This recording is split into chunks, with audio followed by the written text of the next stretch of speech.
Hey everyone, it's Wowous. We're here with the Heroes of the Storm PTR patch notes for March 18th, 2019. This is a patch that's live today, the 18th, on the PTR, and will go live next week on the 25th on the live. So the one that the main game. In terms of what this video is, for those of you who haven't watched before, this is a discussion-based video. There's no gameplay. We're just going to talk through what's going on, what's changing. So the general changes that they talk about here, the cap on negative armor has been increased from -25 to -75. This was a change that happened when they switched how armor worked, just maybe 6-7 months back, and now it talks about here there are going to be some specific character traits or skills that require this or can utilize this, or things that were incorrect because of the way that it was calculating armor. So this should help fix that. That's a small tweak, and it seems like they're aiming to do some more stuff with armor moving forward. Heroes roles have been updated. There's a separate site for it here. They announced this a while back and sort of showed it off in December. But essentially there'll be tank heroes now. Those are kind of split up, tanks and bruisers, which were warriors before for the most part. They absorb attacks, they block. Bruisers are more tough fighters, but they can dish out damage. As you can see, support are people that do boosts, where healers are really more direct healing and damage mitigation. And then there's melee and ranged assassins. So you get rid of like specialist and go to these, and it talks about who's what. This is the tank group, the bruiser group, and you can look through this yourself. The healers, the supports, the melee assassins, and the ranged assassins. It talks about loot chests are no longer available for gem purchase. In a video that I did a little while back about how to utilize your gems, you really wanted to avoid buying loot chests with them.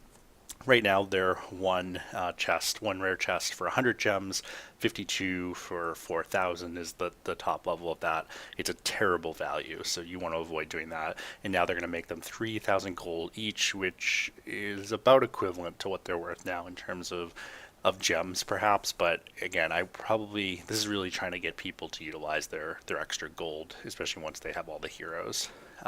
There's a new event coming out, the Caledum Complex. It talks about it here, and you can certainly read through this at your pleasure.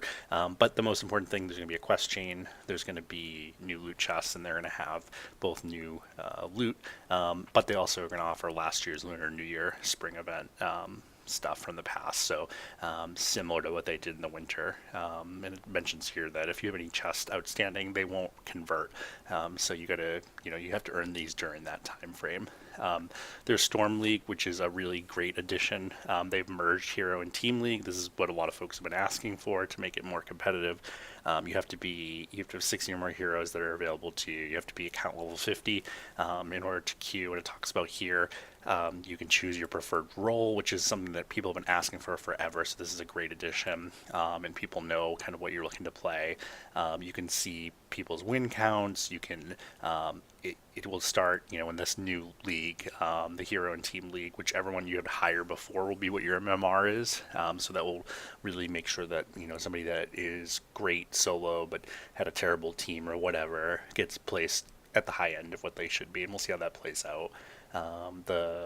It talks about here, if your rank difference is more than 2 leagues apart, you can't group together, and there's a tooltip for that. So I think that's going to be helpful, just so that you don't see those kind of wide ranges of people thrown together. And then it says there's an exception for party of 5.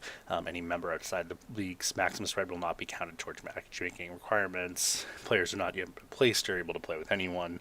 And then the leaderboard's going to get updated. So those are both, I think, good. Those are good changes, and I think the Storm League will work out better than what they've got going now. Heroes. These are doozies. Lucio here has gotten a complete rework, and as has Chromie, that we'll show you shortly. You can see here his crossfade has been reduced just slightly. His movement speed aura has been reduced significantly. It's about a 50% decrease. Amp it up. You can see here the healing increase has been reduced just very, very slightly, just 1 or 2 per second, which is not really that much. But the movement speed has been reduced significantly again. Wall ride got moved from being the trait to being the Z, and so skate mode is gone. Skate mode really didn't have an impact. They were basically the same thing.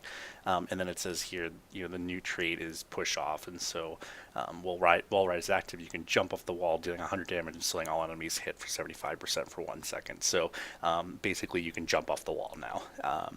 And this is a very, very complex rework. What they're doing is removing a bunch of stuff, sliding stuff around, adding stuff in, like smooth moves to change how wall ride works. They dumped reverse amp, which was one of the two ultimates that was, or heroics that was barely ever chosen, to a level 7. And then they added a new heroic, high 5, which you quickly skate towards an allied hero, healing them for 250, and then granting them unstoppable for 1 second. And then there's 15-second cooldown per allied hero. So we'll have to see how this plays out and how this works in effect. And the rest of these, you can see almost every level they removed almost everything and added all new talents. How this will play out, we'll see. Their commentary down here basically says that this is going to make him a little bit more of a harass hero. He's going to have more mobility. But I think what you're going to see is his movement speed boosts are going to be really not as, he's not going to be as good at helping people boost their movement speed based on what I'm seeing here. He probably will be a better healer and a better sort of harasser, and less of a good sort of helping boost your team's speed, which is kind of how he's been, I think, abused in the past. I think his win rate will go down with this change, but we'll see. Chromie, this is a super complicated change that they've made here, and this is something that we're going to have to really see how this plays out. You can see Sandblast now doesn't just run through everything, it stops whatever it hits, right? So if it hits a minion, or if it hits a structure, it's going to stop. So there's no more of Chromie hitting you through the walls and through the, through the whole minion wave. Essentially, it's not going to be as powerful in that way, but they've made tons of changes to how every piece of it works, from damage to cooldown to cast time to the initial missile speed. This is a super complicated change to Sandblast, and I'm not entirely sure how this is going to play out. We're going to have to see how it does in those first couple of days when it goes live. Dragon's Breath, there's no longer any sort of warning to enemy heroes. I think that's a positive change, because I think this is probably going to be, Sandblast is going to be weaker. I think Dragon's Breath should be stronger, but the damage is halved, right? So I think you're going to hit more people with it, but it's going to do less overall damage. And it says now fires a succession of 3 blasts.